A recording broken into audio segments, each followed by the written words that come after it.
ओ rickshaw वाला। जी madam जी। इधर आओ।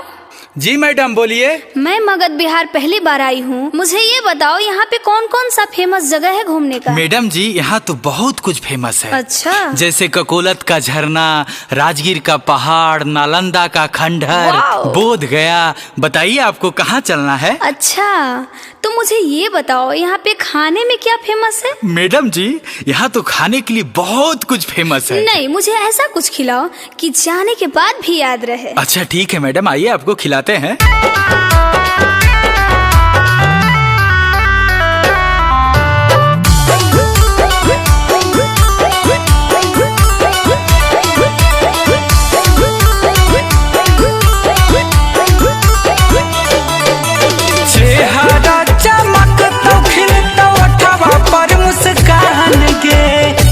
अच्छा ऐसा है क्या?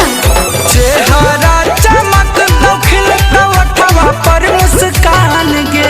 चल गे छौड़ी तोरा खिलाइबो मीठा मगहिया पान गे।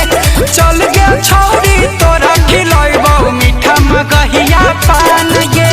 देश विदेश में जेकर होबो है बखान गे।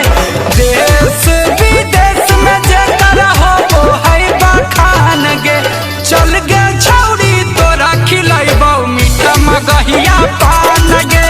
चल गे छौड़ी तोरा खिलाइबो मीठा मगहिया पान गे। अच्छा इससे नशा तो नहीं लगेगा ना? अरे नहीं मैडम जी, ये मीठा पान है। तुम बातें बहुत बनाते हो।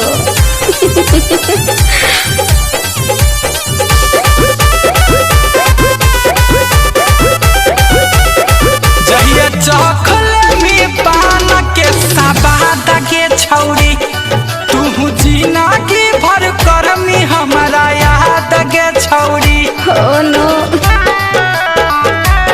जहिया चखले में पान के सबाद के छौड़ी तू जीना की भर करमी हमारा याद के छौड़ी। और बताओ। मूड हो तो फ्रेश बढ़तो लभ के ज्ञान गे। क्या? मूड हो तो फ्रेश बढ़तो लभ के ज्ञान गे। हाँ। चल गे छौड़ी तोरा खिलाइबो मीठा मगहिया पान गे।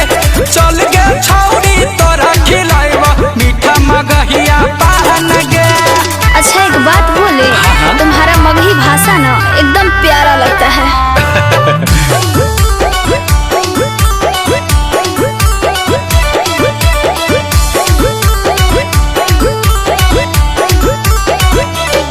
चल कर देबो मान तोर खुश गे छौड़ी हो तो जन्नत के जैसन महसूस गे छौड़ी। मेरा तो मन कर रहा है मैं यही रह जाऊं। चल कर देबो मान तोर खुश गे छौड़ी कैसे? हो तो जन्नत के जैसन महसूस गे छौड़ी। ओहो। गुंजनिया मानवा के बुझे नहीं अनजान गे। गुंजनिया मानवा के बुझे नहीं अनजान गे। चल गे छौड़ी तोरा खिलाइबो मीठा मगहिया पान गे। चल गे छौड़ी तोरा खिलाइबो मीठा मगहिया पान गे। अच्छा एक बात बोलूं? जी मैडम। मुझे तो यहाँ से जाने का बिल्कुल मन नहीं कर रहा है।